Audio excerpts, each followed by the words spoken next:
ताज़ा तरीन वीडियोस के लिए हमारा यूट्यूब चैनल सब्सक्राइब करके बेल आइकन प्रेस करिए ताकि आपको मिले हर अपडेट सबसे पहले। मुत्तहिदा अरब अमारात ने अफगानिस्तान के साबिक सदर अशरफ गनी को पनाह देने का ऐलान किया है। यूएई की वजारत खारजा के एक बयान के मुताबिक अशरफ गनी इस वक्त यूएई में अपने अहले खाना के साथ मौजूद हैं।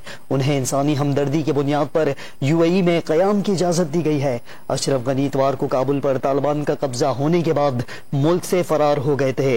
मुत्तहिदा अरब अमारात ने अफगानिस्तान के साबिक सदर अशरफ गनी को पनाह देने का ऐलान किया है।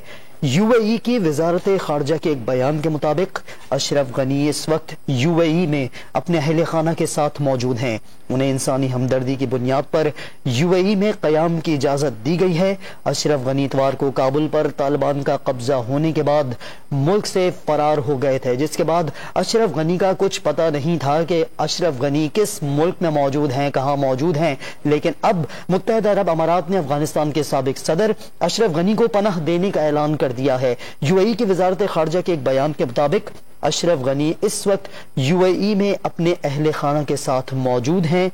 उन्हें इंसानी हमदर्दी की बुनियाद पर यूएई में क़याम की इजाज़त दी गई है। अशरफ गनी इतवार को काबुल पर तालिबान का कब्जा होने के बाद मुल्क से फरार हो गए थे।